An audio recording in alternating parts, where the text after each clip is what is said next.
This channel does not promote any violent, harmful, or illegal activities. All content provided by this channel is meant for an educational purpose only.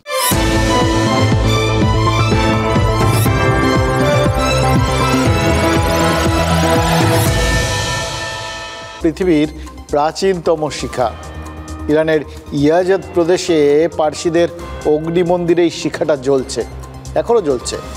কখন শুরু হয়েছিল জানেন এই জ্বলাটা? 470 খ্রিস্টাব্দে প্রথমবারের জন্য এই অগ্নিশিখা প্রজ্বলিত হয়েছিল।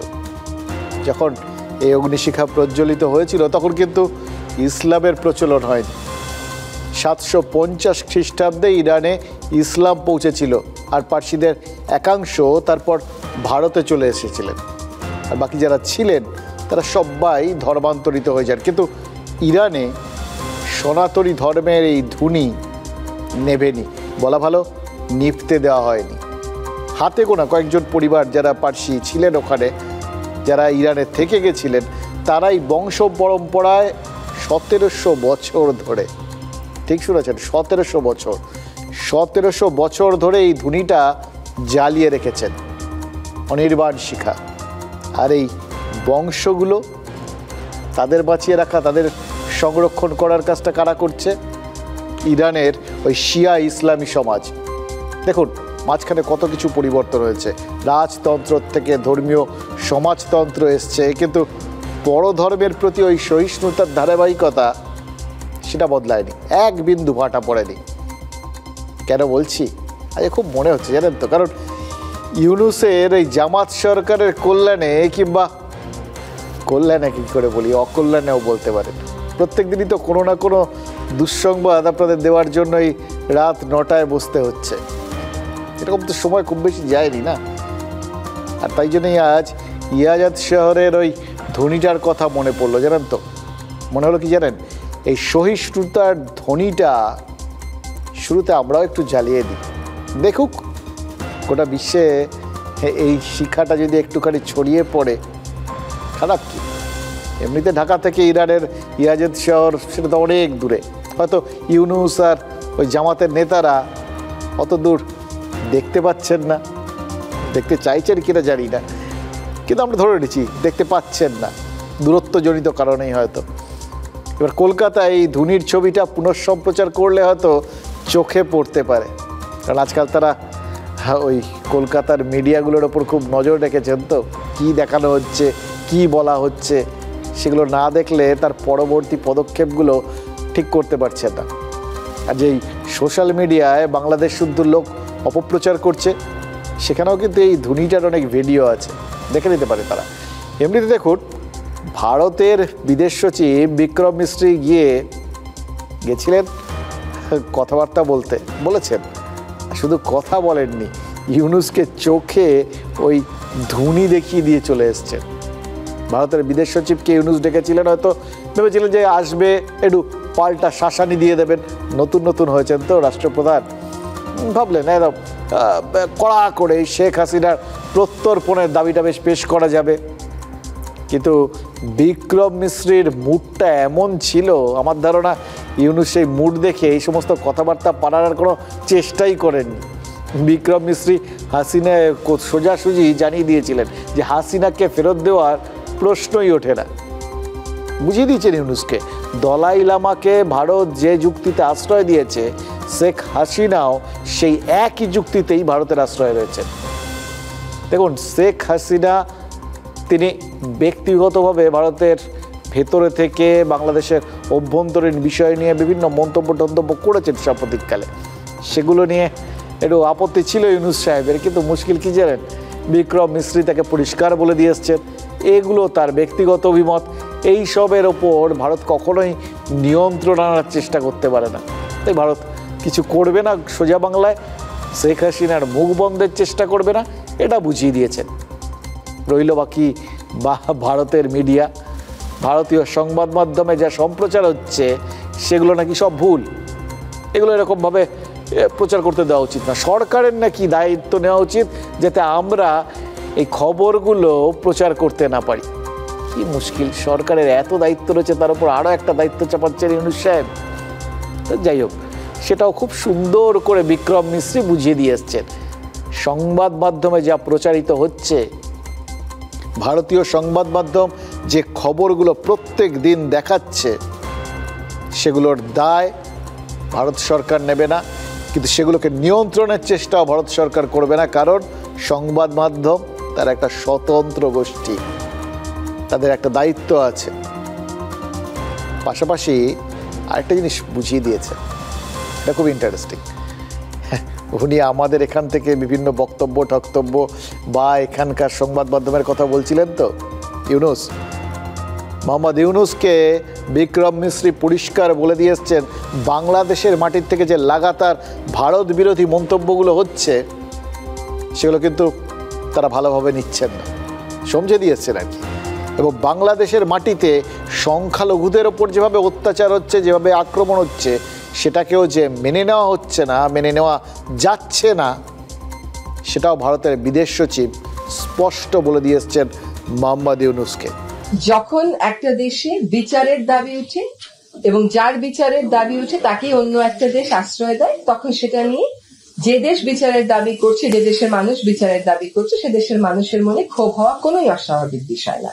ভারতের মতন একটা বড় প্রতিবেশী দেশের সাথে ভারতও চাইবে সম্পর্ক স্বাভাবিক হোক, আমরাও চাইব সম্পর্ক স্বাভাবিক হোক। আমরা চাইব যে কোনো দল বা কোনো ব্যক্তি কেন্দ্রিক সম্পর্ক কোনো প্রতিবেশীর সাথে আমাদের না হোক। সম্পর্ক হবে ভারতের জনগণের সাথে বাংলাদেশের জনগণের। সে দুই দেশের মধ্যে সম্পর্কের কালো মেঘ কাটবে না তা না। আমার কাছে মনে হয় যে এই ক্ষোভ প্রকাশের মাধ্যমেও কিন্তু আলোচনার একটা ক্ষেত্র তৈরি হয়। হ্যাঁ, এবং ভারতের সাথে তাদের যে পররাষ্ট্র সচিব এসেছিলেন, সেখানে সম্পর্কটা পুনর্মূল্যায়নের এবং নতুন করে যাত্রা শুরুর একটা প্রক্রিয়া শুরু হয়েছে। ঢোক গেলা কাকে বলে জানেন? ভদ্রমহিলাকে দেখছিলাম আর ভাবছিলাম কতটা ঢোক তাদের গিলতে হচ্ছে, এবং ভারতের জনগণের সাথে বাংলাদেশের জনগণের সম্পর্ক আবার নতুন করে স্থাপিত হবে, এবং তার মধ্যে যে শেখ হাসিনা নেই, কোথায় শেখ হাসিনা? প্রায় সেরকমই তো বললেন, মানে যেটা নিয়ে সব থেকে বেশি ভারতের দিকে আঙুল তোলা হচ্ছিল সেটাকেই বাংলাদেশ ভুলে যেতে তৈরি। কখন এটা হয় বলুন তো? দায় পড়লে। মোহাম্মদ ইউনুস ওখানেও ওই ভারতের বিদেশ সচিবের সাথে বৈঠকে বলার চেষ্টা করেছিলেন, হামলা যেটা হচ্ছে না, এই চারপাশে যেগুলো বলা হচ্ছে হামলা, সেগুলো আসলে রাজনৈতিক, সেগুলো আওয়ামী লীগের কর্মীদের মারা হচ্ছে, সেটা রাজনৈতিক কারণে মারা হচ্ছে, ধর্মীয় কারণে না। কিন্তু মুশকিল হচ্ছে যে মিথ্যেগুলো বাংলাদেশে বসে নিজের চাটুকারদের সামনে মোহাম্মদ ইউনুস জোর গলায় বলতে পারেন, ভারতের বিদেশ সচিবকে তো সেটা বোঝানো সম্ভব না। চোখ রাঙানো তো ভুলে যান, এই গলার আওয়াজ শুনেই তো বুঝলেন। আর এই যে বলে গোয়েবেলস থিওরি কিছু কিছু ক্ষেত্রে কাজ করে, এটা সত্যি, সেই চেষ্টা হয়তো মোহাম্মদ ইউনুস চেষ্টা করছেন। দেখুন, সেটাতে ওই বললাম নিজের দেশে হয়তো সম্ভব, কারণ নিজের দেশে শুধু সে বারবার বলা তা তো না, প্রয়োজনে ওখানে বসে সামনে কেউ নেই, যারা আছে পাশে তারা সবাই চাটুকার, এই অবস্থায় চোখ ঠোক রাগানো সম্ভব। কিন্তু মিথ্যেকে সবসময় সত্যি প্রমাণ করা সম্ভব হয় না। সেই কবি বীরেন চট্টোপাধ্যায় বলেছিলেন না, চোখ রাঙালে না হয় গ্যালিলিও লিখে দিতে পারেন পৃথিবী ঘুরছে না, তবুও পৃথিবী ঘুরছে, ঘুরবেও।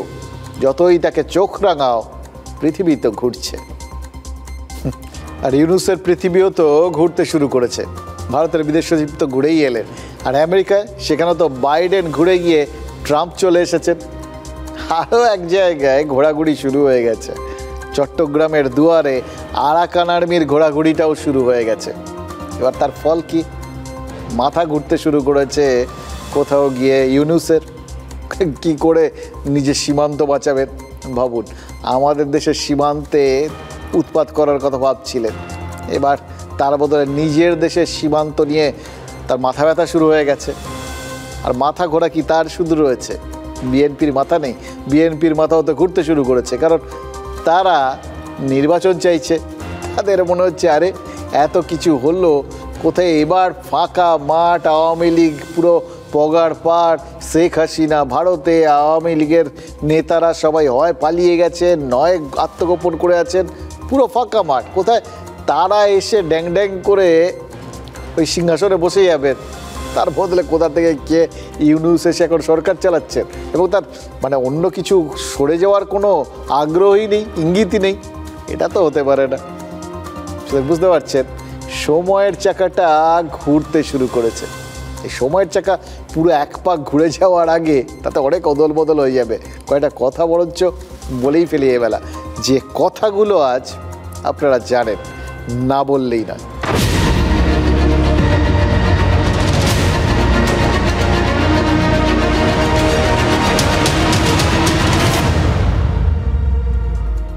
দুইজনাই বাঙালি ছিলাম, দেখো দেখি কাণ্ডখান, তুমি হলে বাংলাদেশি, আমায় বলো ইন্ডিয়ান। প্রতুল মুখোপাধ্যায় গিয়ে গেছেন। মোহাম্মদ ইউনূসের সিলেবাসেও বাঙালির কিন্তু এই দুই প্রকার ডেফিনেশনই ছিল, বাংলাদেশি আর ইন্ডিয়ান।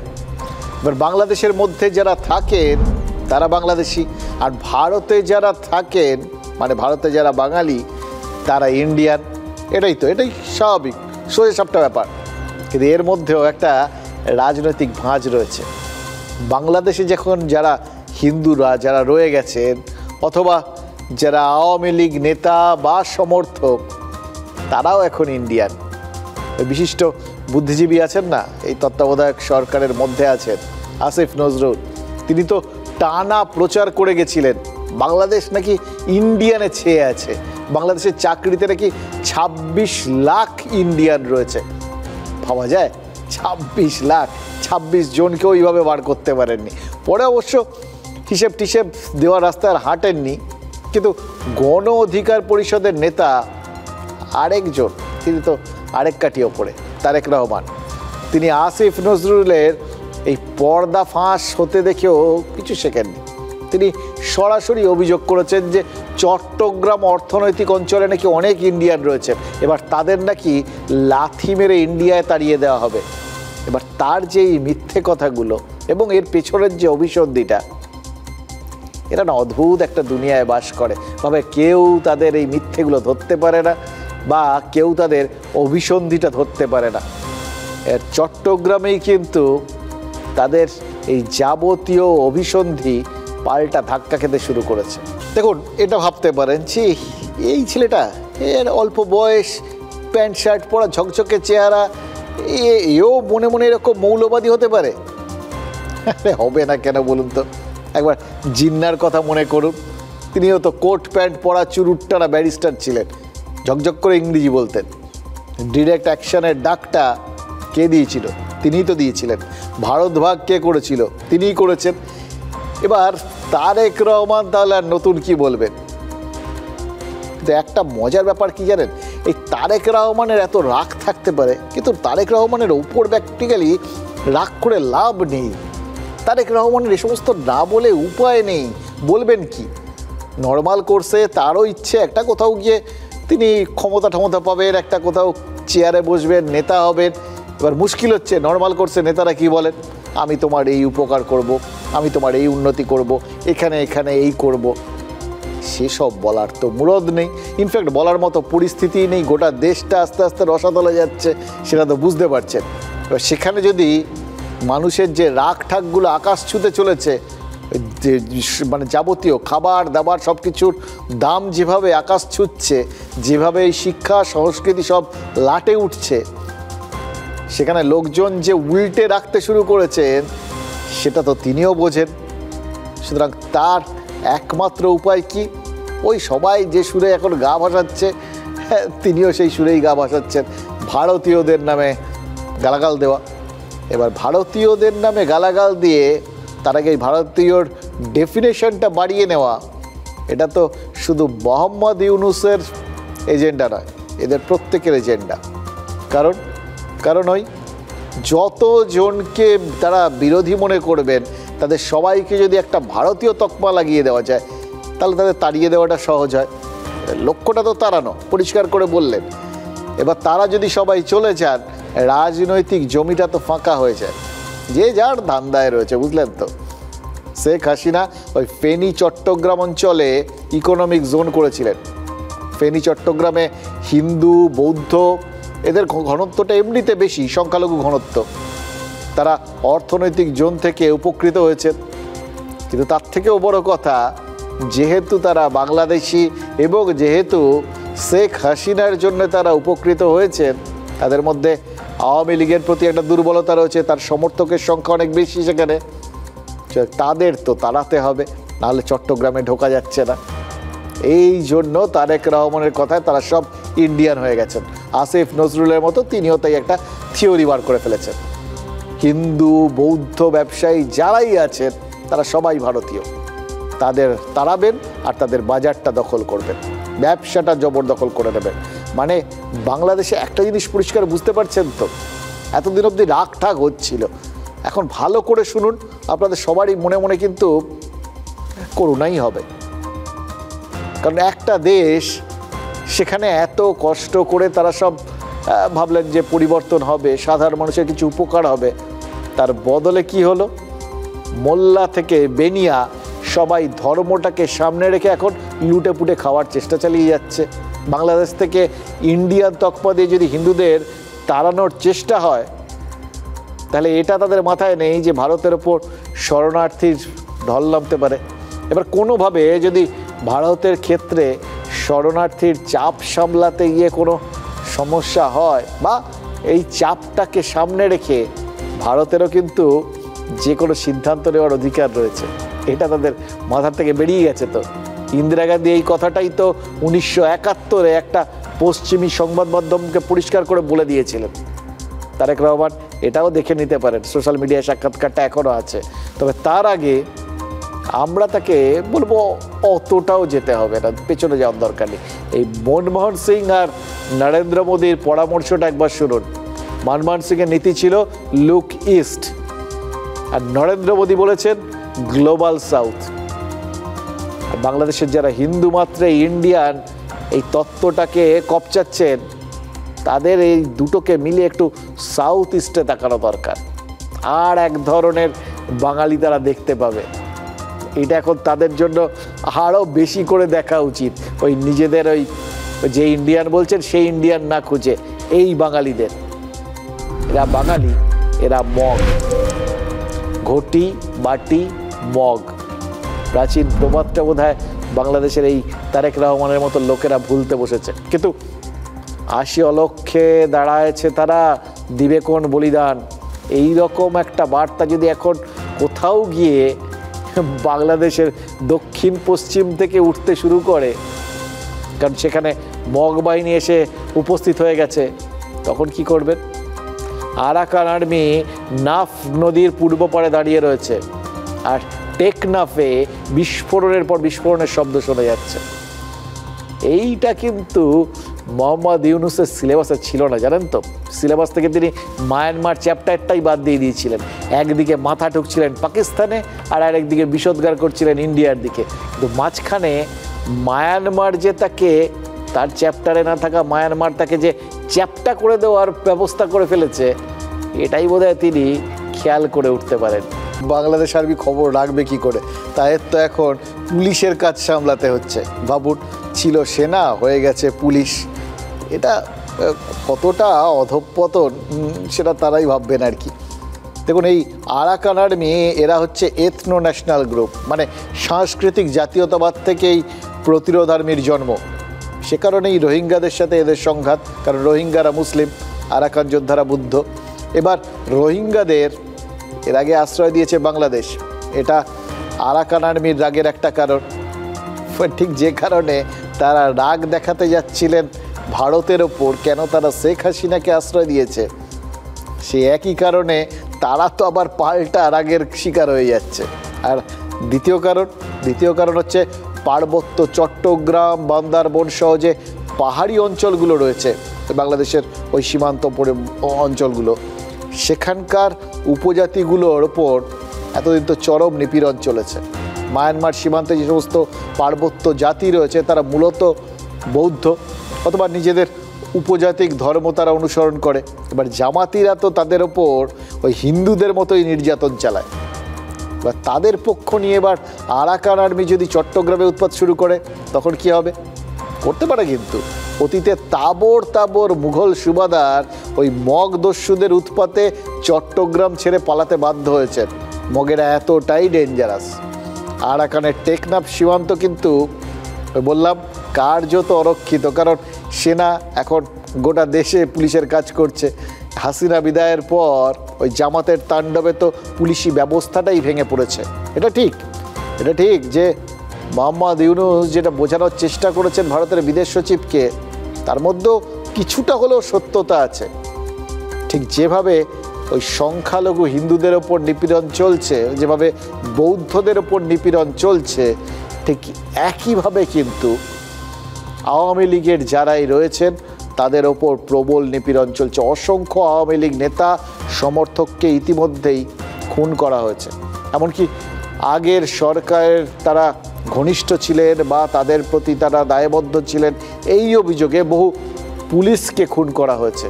পুলিশি ব্যবস্থাটাই পুরো ছত্রাক্ষার। ফলে দেশটা কিন্তু ইতিমধ্যেই মগের মুলুক হয়ে বসে আছে। আমরা দেখতে পাচ্ছি যে চট্টগ্রামে অভ্যুত্থান দানা বেঁধে উঠছে বারে বারে। সেখানে যেমন আরাকান আর্মির প্রেজেন্স রয়েছে, সেখানে যে সংখ্যালঘু হিন্দু তারাও কিন্তু এখন প্রতিরোধের রাস্তায় চলে গিয়েছে। এবং পার্টিকুলারলি চট্টগ্রামের একটা বৃহৎ অংশের জনজাতি তারা কিন্তু স্বাধীনতা চাইছে। এটা নিঃসন্দেহে বাংলাদেশের জন্য একটা বিরাট বড় সমস্যা। এখন বাংলাদেশ ভারতবর্ষকে নিয়ে সমস্যায় জড়াবে আরও বড়ভাবে, নাকি নিজেদের সার্বভৌমত্ব রক্ষা করার জন্য আরাকানের আর্মির মোকাবিলা করবে বা চট্টগ্রাম কক্সবাজার অঞ্চলের সার্বভৌমতা রক্ষা করবে, সেটা এখন মোহাম্মদ ইউনূসের প্রায়োরিটি। ওকে বুঝতে হবে কোনটা করবে। আরাকান আর্মি বাংলাদেশের সামরিক দুর্বলতার সুযোগ নিয়ে ওই নাফ নদীটাকে পেরোয় কিনা, সেই আতঙ্কে এখন অনেকগুলো বিনিদ্র রাত কাটবে ইউনূসের, অন্তত যে কদিন ক্ষমতায় আছেন। কিন্তু পুলিশি ব্যবস্থার মতো বাংলাদেশের বিচার ব্যবস্থায় সেখানেও তো ওই ফাটল দেখা দিয়েছে। ওই বলে না মগের মুল্লুক, সেই মগের মুল্লুক হলে যা হয় আর কি তাই হচ্ছে চারপাশে।